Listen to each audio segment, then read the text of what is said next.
to A Coach's Decision with Chris P. Reed, where we dive into topics each week that could help you or someone close to you get through.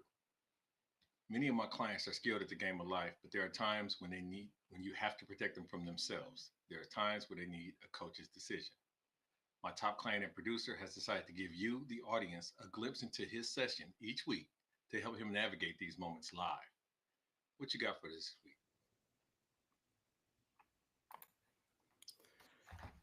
Welcome everybody. So the price of eggs has gone up. Um, I've seen a lot of complaints about them. I decided to crack one open, man, and I saw a yolk. We had a little discussion about this equally yolk thing, right? Mhm. Um, when I opened the egg, what I noticed that it wasn't two yolks; it was just one, and it looked like a circle. So when people say equally yoked, I'm thinking sometimes they think it's like two yolks coming together to make a bigger yolk.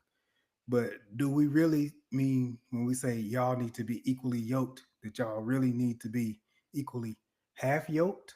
So we need to be out there looking for our yin yang twin, Mm-hmm. or do we need to be looking for another yolk to make a bigger yolk? Hmm. I think that that's a very tough question because in 92% of all answers are it depends, right? It depends on many factors. And so the thing what I would say is that it depends on where you are in your life. It depends on what you feel like is true equality and your desire for equality. For example, we talked about this numerous times. Two of me would be too much for me to handle. The concept of having someone who could match your swag and match your style is absolutely important to amplify who you are and make you feel comfortable. You have to have someone you communicate with and be on the same wavelength as. But when we talk about equals, that word has meaning behind it by itself. And I don't think there's ever a couple that are, even if they have the same profession, are bringing the exact same thing to the equation. And so I think the biblical term of yoked, um, and I would have to do, and I'll come back with this for you, the research on the connotation of the term yoked. But I think for all intents and purposes, what it means is somebody on my level. So we'll bring it to the now and say, I need to have somebody on my level. Now, what happens in that regard is you have different levels. And so there could be somebody that is quadriplegic that I could consider to be on my level emotionally, spiritually, intellectually, financially. The I think that once again it's the qualifier as to what you want in that person. There was something that I had seen recently where and I'll have to insert the analogy, but basically there were 6 floors on an elevator. There was an elevator to 6 floors, and the first floor had a guy who had a good job and was a good guy. And then the woman went to the next floor and the next floor because she kept trying to upgrade what she felt like was compatible for her. Oh yeah, yeah, yeah. so so we'll have to try to find that. But the thing about it is you should it's a know thyself thing, right? It's a Descartes type of know thyself. And a lot of people haven't had a time or haven't taken time to commune with themselves and know themselves to know when they found somebody that matches their style, that matches their swag. Or they tend to reach for people who match the style or the swag or the idea of who they would like to be someday. So this is dating up. This is where you date someone who already has a home and you would love to be a homeowner, who already drives a sports car and you always wanted a car where the doors went up, who's everything that he or she has is what you would someday inspire to be or aspire to be. And therefore, you want this person to take you under their wing and bring you there with them. They've already arrived there. What would they have an interest in you for from a healthy perspective? Because be mindful that sugar daddies absolutely exist. It's a million Bill Belichick's out there that'll be 70 something dating a 20-year-old. and then he can give her game and impress her as much as possible because he has a 50-year head start on her life and her experiences. So with the equal, and now could they be equally yoked? Absolutely. I would love to hear feedback on how a 70-year-old and a 20-year-old could be equally yoked. They might find a lane or an avenue where they lockstep in their emotional pursuits, in their enjoyment. They could be Comic Con fans or Star Trek. They could be all kind of things that they say, you know what? I've never found someone who gets me like you get me, and that's the real goal. The real goal is forget about the terms and all this other stuff. Does this person understand you?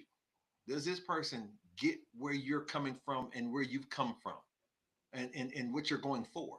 Because it's easy to say, hey, we on the same page and we trying to grind the same and this, that. I've known people who thought they were on the same page. And as you start to unravel and have conversations, they quickly realize they're not even in the same book. They're not in the Yeah. same book. They've either grown apart or they never were in the same book because they were just doing this while the other person was talking, but wasn't listening intently as to what it would take to be in the same book, chapter, verse.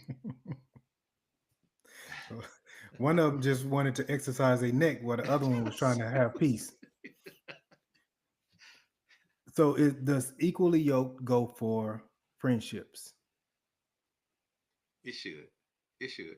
Once again, you want somebody to match your temperament. I think that when you're younger, um, it's more tolerable to have the wild friend, to have the friend that never picks up the check, to have the friend that's gonna always get put us in a fight, or we're gonna always have to watch her at the club because she's gonna end up inevitably drunk and trying to go, home with somebody that she shouldn't be. It's always going to be somebody. But as you get older, you graduate away from those type of attachments, and you put yourself in situations where you don't have the emotional bandwidth to have that type of drama and to cater to that type of person, because you want somebody that can understand the things that you're contemplating and comprehending. I had a conversation recently about pre-tax 401k investment versus post-tax, you know, and you can't have that conversation with everyone. You know what I mean? But Right. because I needed that conversation at that time, I was glad I had a friend base where I could tap into that network. You have to have networks that continue to provide some type of elevation to who you are and what you bring to the table if you're trying to evolve. If you're just trying to be cool and you've had your day ones that's always just been cool, the only problem that you're going to run into is if any of you in this equation decide to elevate, because then it tends to drag the others up against their will. We all got to be on the same page. You know what I mean? And this happens a lot in instances where you have a buddy and y'all all married, and then he gets divorced, and now he want everybody to go to Vegas. He want everybody to go to Thailand. You know, it's just like Right. he want Right. to be at the DR. He wants to go. You know what I'm saying? He the guy that you have a friend, a close associate that has a birthday similar to yours, and he's that guy. He's gonna drag you into things that Oh I'm yeah. cool with him, and I would love to kick it with him, and he's a fun guy. But when is fun not the prime directive?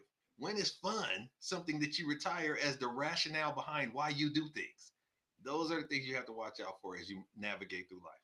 So yes, for friends, the equal the yoke thing is I need somebody that's trying to be what I'm about, and that they don't have to have the same number of kids, and they don't have to be married, and they don't have to, but they have to have something that I align with my personality, because to have a polar opposite friend is a strain and it's a distraction on your destination and what you're trying to accomplish as you navigate these waters. That makes sense. That makes sense. Um, do you and your job have to be equally yoked? Long term, yes, but what happens is this. Well, you gave me two answers, man. Because I apologize because I don't want to misspeak. I Okay. have a responsibility to tell you the truth. At some point in time, you have to evaluate, is this for you, and is it adding to you or subtracting from you? And a lot of people, there's a percentage just in the high 80s where people who went to school for a thing aren't doing said thing as an occupation, right? Because what happens is we go to school, we get an education, we get paperwork, we get validation to get us a job or a career type. And then once we get into a company or a career type, it tends to take on a life of its own. And you start to evolve and navigate in different waters. So, in the idea of there's times in your career where it was in your sweet spot and it was what you always wanted to do. But then you had to change, you had to adjust because it was no longer either appropriate because of age or for whatever reason for you to continue to do that. It's very few jobs that you started and you were doing this with this title and this level of responsibilities. And 25 years later, you were doing the same thing, same level of responsibility, same title. In fact, it's frowned upon in corporate, situations for you to exist in a role for a long period of time. Even if you're a great facilitator of said role, they have a desire to kind of churn you into something else. So, in the idea of if you looked at your career over the last 25 years and every job you were equally yoked, you are once again schizophrenic as a person. Because how can you be a perfect match with every single role and every job all the time? And the chances of it calibrating to your evolution and vibrating on the frequency that you're at that time as you continue to move on, so minimal that it would be almost impossible. So no, you don't have to be equally yoked with your job. I don't want you to think if I'm not, equally yoked with my job, I need to find that job because trust me, you'll find it and you'll get it, and then soon you'll lose that frequency. You'll lose that yoke, that connection because the job will change or you will change. So you have to be well, you got to But be able to when pivot. when when I level up, don't I become equally yoked with the next job or position or With that being the case, situation? it, so the problem is we're talking about perfect timing. We're talking about the time in which you emotionally, spiritually, and educationally level up is also the time where that job happens to be there on your terms. Hmm. and and then of course you grow and you level up again, and then that job is there on your terms. That can happen if you have a what is called a prescription, meaning I want to be the head of the radiology department at the hospital. And so, in order to do that, the classic path to do that is you start here as a residency, and then you go to this, and then you go to that.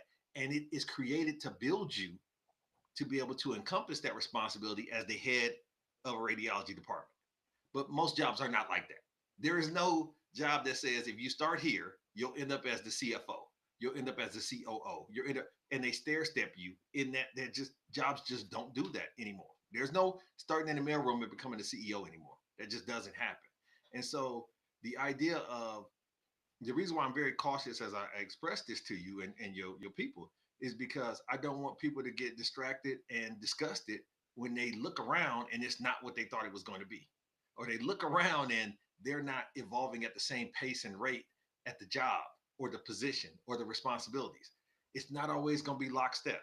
And if we have a situation where we're concerned that we're not where we should be, then be careful about where you would rather be, because that too is going to be fleeting. It's a world is a constant churn, a constant change. And so you have to find what is the 80-20 rule. It's Pareto, right? What is the 80-20 rule of what is going to give me the most satisfaction with the least amount of angst and adjustment? And then you kind of go from there. Okay, I'm taking notes here. All right, cool. Um, so do you and your church need to be equally yoked? Is that why you selected that denomination or that faith or that? Yes. Yes. That is a yes. Let me explain why. I believe spiritually the stakes are too high to be messing around. Okay. And I believe spiritually, because of the way that you feel, this a lot of this other stuff is a check and it's a lot of science, it's not a lot of art, right? But spiritually, it's art. That's not a science. It's a situation where you feel good about this pastor and what they bring to the table, or about this ministry and what it fulfills you with emotionally, or you don't. And sometimes you can go through growth processes where this church ain't doing it for you anymore, and you feel compelled to stick with it like it's a football team or a baseball team. You're not a teammate like that. You have your salvation as a prime directive. And so you have to do whatever is calibrating you to the right spiritual tune. That tuning fork that is your spirituality, make sure you always adjusting that. So in the idea of having to be equally yoked with your church, yes, because if your church is on something that doesn't fulfill your spirit and doesn't make you feel good about being a tithing, a contributing good steward of that institution, you're not fulfilling God's plan or intent for you. You're just covering space. And I mean, Okay. even Philip Bailey know the reasons to leave that situation. Do you or what do you do when you and your family are not equally yoked? Oh, you let that burn. I mean, you can't do. They say you can't choose your family. In the idea of, we've So talked about this.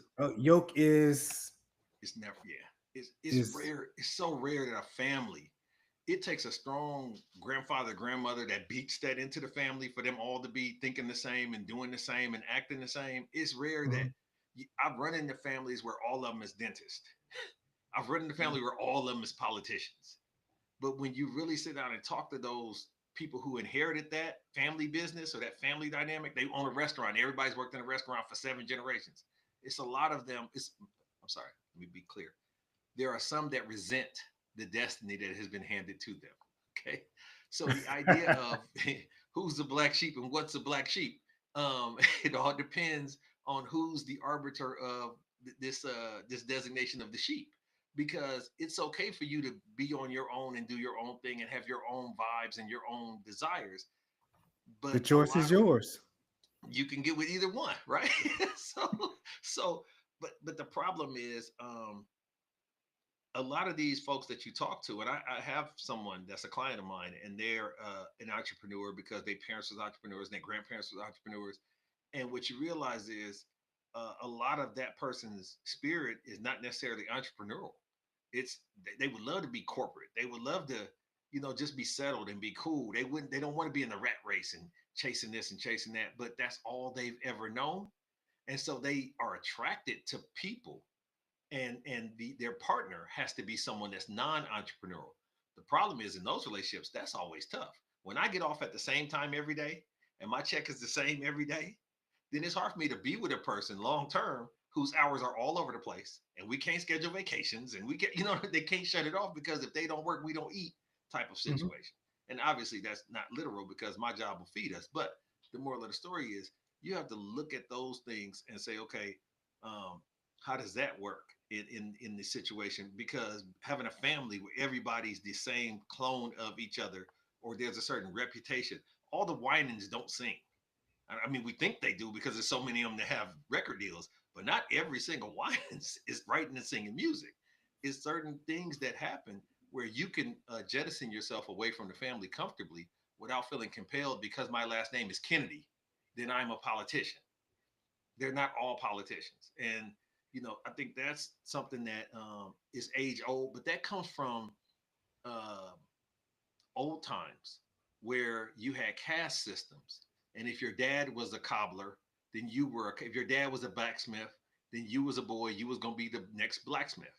You know what I'm saying? If you, that we've gone far beyond that in this world. And at this point in time, there are still people who their fathers got into computers when computers first came out. And then they was fascinated because they was around computers and they did computers. But then they say, just like athletes, I don't want my son to play football. I don't want my son to play basketball. I don't want my son Mhm. to follow. I want my son to blaze their own path. And so it's more of that than it is of those who have history after history of fourth and fifth generations in the same occupational lane or the same ministerial lane or the same whatever. Like you can't. I know people that have a family of preachers. It's like the daughter, the son, Yeah. the grand. That's a heavy burden on those folks to kind of hold up to the legacy that was established for the person who had the actual call. I'm not saying the actual calling, who had a calling, and then that calling then spread throughout the family like wildfire. That's a very expensive call that the good Lord has made. Especially if your church has 30,000 members Yes, and you want to leave it to your daughter now. That's kind of yes, that's hard. yes. It But kind of reminds me of the Coming to America too. the situation is this, and that is so classic that you look to a lot of early American businesses. A lot of there was no at one point in time, and they can correct me on the chat if they need to. There was no female billionaire CEO that got it from the mud or that got it on her own. It was all inherited from somewhere else for a very long time. I think Oprah was one that got her own, but it was a very small. percentage of female billionaires that had started it and built it from the ground up, they were all inherited.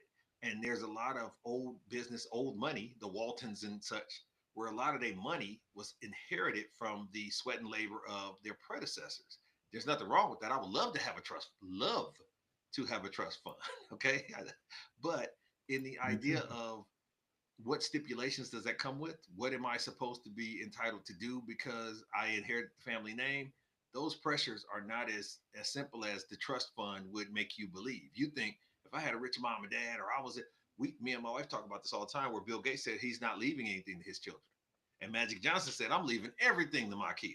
Absolutely, I did this for a reason, and this is why I need them to build on that legacy or have that generational wealth that we talk about all the time. It all depends on what you like and it's yours. So your parents' money is not your money. Your wife's money is not necessarily your money. You know what I mean? You have to understand how to equate that. So when it comes to your family and their aspirations and what they like, I don't feel like you should inherit those and have to live up to those designations if you don't feel inclined to do so. Okay. So that brings us to the topic that everybody likes to talk about, and Mm-hmm, that's relationships. mm-hmm, So in a romantic relationship, mm-hmm. we're told that that needs to be an equal yoke situation. Yes. And by equal, you mean 80-20 intolerance zone of being the equal part that they need.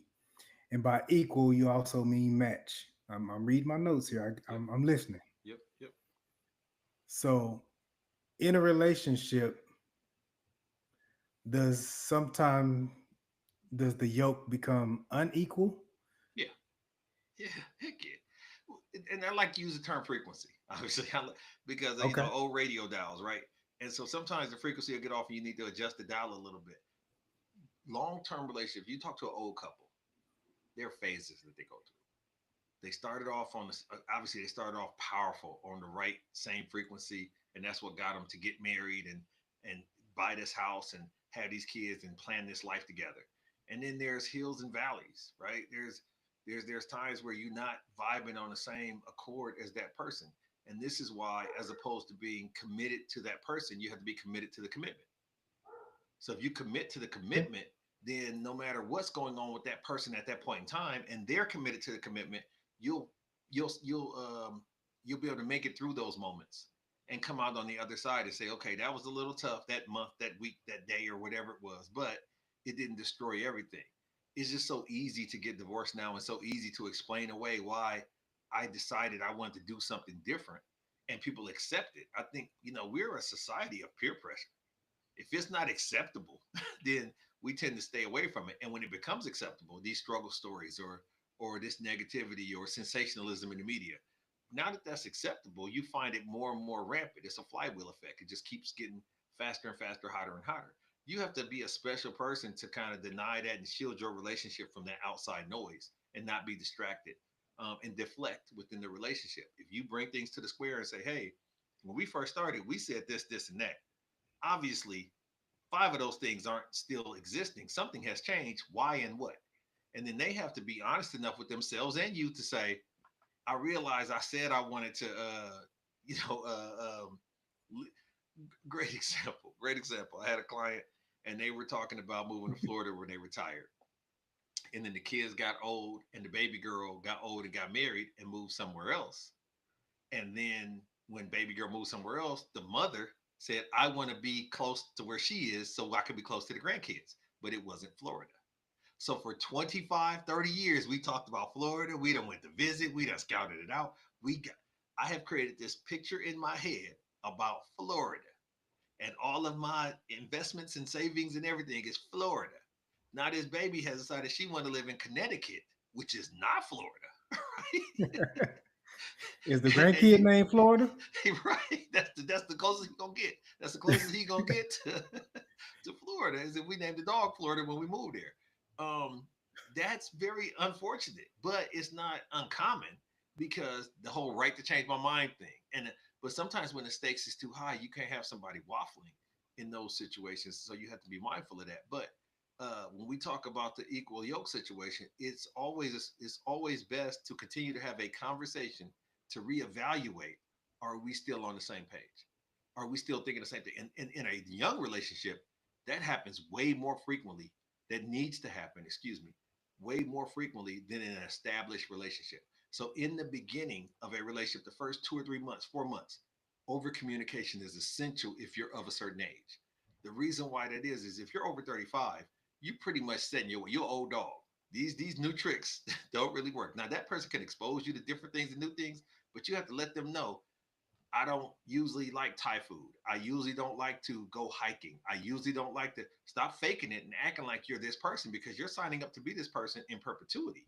And that could put a strain on a relationship as well, is that you're now becoming the person or being exhausted by trying to stay up late. I've had that before in relationships where I'm a nocturnal person. And so I start talking to a girl and then she's staying up late. And then all of a sudden, once she gets settled in with me, she's like, oh, it's 7:45. It's close to my bedtime. Where did this come from? we, this, this is a Things total change, strain on man. our relationship. And so I think if you start off on the right foot, communicating and being more expressive and exposing yourself, and it's not necessarily being vulnerable. I think sometimes think that people feel like if I'm saying too many truths, I'm being vulnerable. No, you're just saying truths. You're saying truths. When you go to the DMV and fill out the forms, you're not being vulnerable on the forms. You're being factual on the forms. Like stop mixing this up and thinking, that you're doing something that you're not. So that's what I would say with that in relationship wise. Okay, so friendship, yes. Family, no. Mm-hmm. Job, no. Mm-hmm. Church, yes. Yes. Yep. Relationship, yes. Mm-hmm. In a relationship, I know y'all don't have to work at the same place. Mm-hmm. Y'all don't have to have the same friends, Mm-hmm. but y'all kind of are family. In a relationship, do you have to go to the same church? Because you know how different that could look. Yeah, Do that's you tough. have to have the same belief? That's tough. That's tough.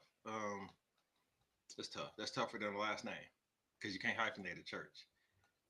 If I met a good, clean Christian woman, and I was a good, clean Christian man, and I went to church A, and she went to church B, wherever she lived or across town, then we have to make a determination of who church wins, right? And so when you're dating, I don't know if you ever had this situation, but when you're dating, you go visit Yes, I her have. church, and then she come visit your church, that kind of deal. But now you're competing of whose church is better. And once again, that's a feeling. And you could have qualifications as to why you think your church is better, whether it be newer or the pastor is younger, or I've heard all kind of different reasons as to Better why choir churches can be singers, better. better dancers, That's right. Every Sunday is a revival. Um, but security in the parking lot. but but in that regard, it's a very tough conversation. It's very hard to have somebody make a choice spiritually if they really are settled in where they are. And I would say don't take that lightly because you could resent getting with a guy and leaving your church to go to his church. And then when it don't work out with you and he um, romantically, you have this tie, this emotion invested in this congregation or in this minister or in this ministry. And people aren't equipped to separate the two. When y'all come in as a couple, or Bob's new girlfriend, and now you're at the church and y'all grow and if y'all get married at that church or whatever the case may be, and then things go wrong with you or Bob, or y'all just outgrow each other or whatever the case may be, then people feel compelled to make a decision. I have to choose this person over that person. Choose a And set. Yeah. yeah, that is very, very is very, very tough. And it's something that can't be glossed over in a conversation like ours. And so I think you do your best to try to just have a conversation. And I believe it's always best. Two things that I would like to prescribe is if you have a home and she has a home and y'all get married, y'all get a new home. And Yeah. the reason why y'all get a new home is because if she moves into your place, let's say your place is perfect because you got enough car space in the garage and all that. When things start going bad, it's your stuff that's going bad. Yeah. You need a new water heater. Like y'all Hmm. married, y'all been married 4 or 5 years, but You wasn't raised right. when Yeah. when's the last time you had this check? When is the last time you had? A lot of things are on you. If Hmm. you went into her place, she feels like that's her bath or her space, her because she invested initially in those things. So if y'all serious and y'all want to have a situation where you can't have a pullback or you can't have arguments unnecessarily, try to invest in a common neutral site that is y'all's place. And now all the experiences there are new. You're not worried if she was kissing a dude in this closet or if you had women over here. Trust me, I've heard it all. I would do new. And so where I'm tying it into is in churches.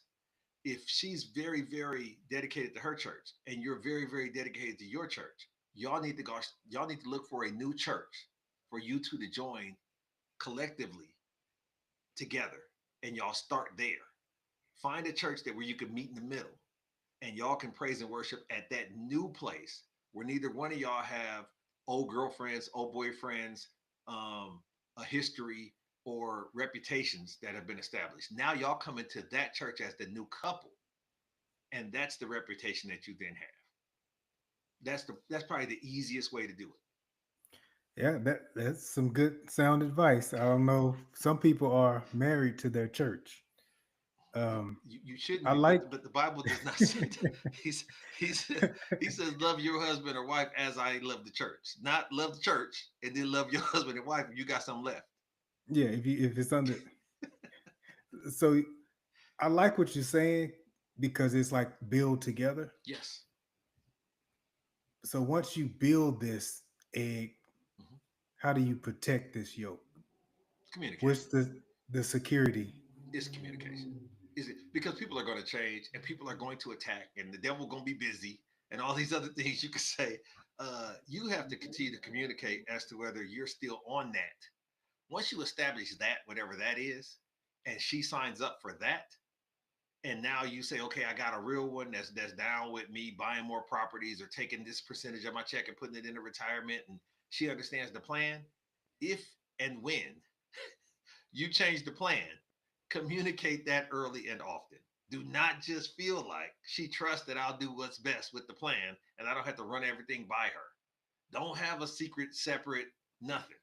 Either y'all doing this or y'all That's not. Ain't no cheating. such thing as halfway Mhm. crooks.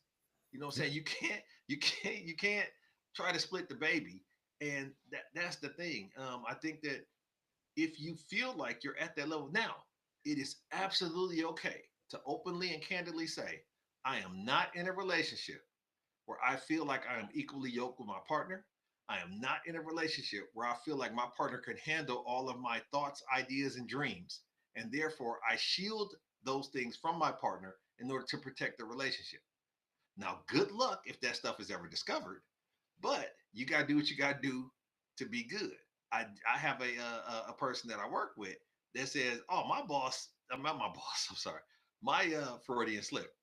My girl will never know this, that, and this, that, and all of these things. We'll always have separate accounts because I got before when I was married the first time, and my wife did this and that with my money. If you have a second wife, this is a clean slate second chance. Do not bring that baggage or that reputation of a whole different woman, of a whole, Yeah. unless you married her sister. It don't There's no fly. reason Right. for you to punish her for what this other woman did or did not do. No more do you should congratulate for her for what the other woman did bake well or cook well or show up on time or iron your stuff. Totally different people require a totally different mindset. And I understand the PTSD that comes along, but you got to be willing to move on. And so that fresh start is in all aspects. It's not just in church or in this or that. It's everything. You got to try and see what works for you and what makes you feel best. And if you had never been with Bob and he hadn't taken the money, would you have always dreamed of having a joint account or filing taxes jointly? Or what is joint in this marriage? What is joint beyond our last name? I So like that. So Kendra agrees on the new home, mhm. and Daniel says this is something that's near and dear to him. Don't deny my gym shoes in the church. It depends on what.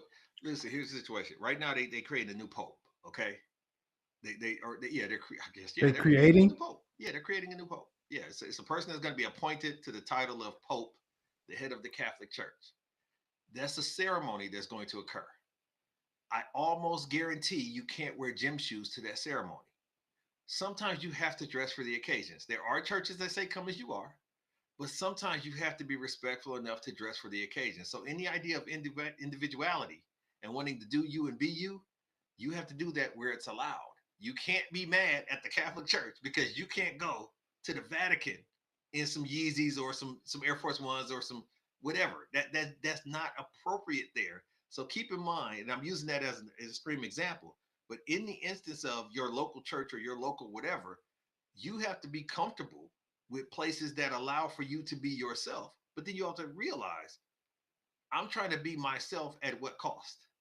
To what detriment? Like, am I getting a bad message because I want to come in here with overalls and no shirt on?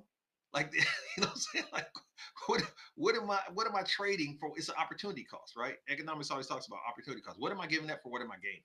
So keep that in mind as you make those determinations. But in the end, do whatever you need to do, but be willing to accept it without qualifying or explaining or apologizing for it on the back end. One big note I took from today, and it's Mm-hmm. all good info, was we need to start hyphenating our religions. So I appreciate that.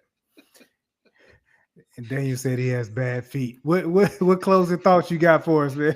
I think that we could have a whole section on hyphenation and commitment because to hyphenate means to Okay. not fully commit at some point To half ass. Yeah. from a traditional perspective. But that could traditions are made for changing just like records are made to be broken. So that's the situation. But um no, the thing about what you're talking about with the equally yoked, I think that people should really take their time and do due diligence on how that all began and what it all entails before they just start subscribing that they believe in it and they are stewards of it. You know what I mean? Once again, I think when you start saying I need my equal, I need to marry my equal, I need to be with my equal, then you have to understand what that term means and what you're signing up for when you talk about equality. Because that means I'm not throwing a jacket over a puddle for you. That means you're opening my door as much as I'm opening your door. That means that you're paying as many bills as I'm paying. That means that you're reading as many books as I'm reading. That means that you get to pick as many shows as I get to pick every week of whatever the genre that we enjoy together, right? So I'm watching Criminal Minds and you watching Naruto. Like we we gotta figure this thing out. But I think a lot of times we try to blend and mix the old ways of relationships and men and women dynamics to the new ways of how we see things from an empowerment perspective. And they don't you shouldn't mix those metaphors. They don't blend well. Oh, we appreciate you as always. What we got today to close out? We got a dream. We got it. What we So got? what I want to do in lieu of the dream today is I wanted to challenge and create an idea in honor of Mother's Day that's coming up this weekend. So if you didn't know, now you know Mother's Day is coming up this weekend. And what I would like for those folks who are tuning in, and first of all, we have done 10 sessions. So the basically you have two more sessions left before you graduate. And we've done 10 sessions. And in those 10 sessions, you've amassed 100 subscribers per session. One of the fastest growing life coaching channels on YouTube. 1,000 subscribers. Thank you, subscribers. Thank you guys for tuning in and checking us out and listening and enjoying. But in this situation, what I would absolutely love for folks to do is I would love for folks to think about the first fond memory that you have with your mother. Go back into the reset. And I know some of us is old, trust me. But there's something that's the first one you can remember. It might not be the first one that exists, but I want you to put in the comments whatever that memory is. I know for me, it's a situation whereas, and this will be in lieu of the dream, it'll be the story. When I was 5 years old, I was able to ride a bicycle. And so between 5 and 6, I was one of the few kids that was riding a bike and riding a 10 speed with the little ram handlebars and all that kind of stuff. And I used to give kids rides on it and on my mom's bike. And it was just around the corner. I can go on the sidewalk, around the corner, through the alley, and back, in that regard. And so what ended up happening was I was coming around real fast and fell and hit my head. And I had to go get 2 stitches. Two stitches. I still got the little scar here, but I got two stitches in my head, and that's not the story. Is not there. The story is I have a brother that's 2 years younger than me, and up until that time, I can't recall a moment with my mother where my brother wasn't there. And when I went and got my stitches out, because it didn't dissolve back then, right? When I went and got my stitches out, my mom said, "Hey, we're gonna go to the doctor to get your stitches out." And I said, "Cool." And she said, "We're gonna walk because we didn't have a car. We're gonna walk. Nobody's come picking us up or nothing like that." And so we walked, and it was probably 2.5 miles. But I remember we walked through a field of what looked like beautiful flowers. Now, as an adult, I realized these was weeds, these was dandelions, right? But it was a field of flowers.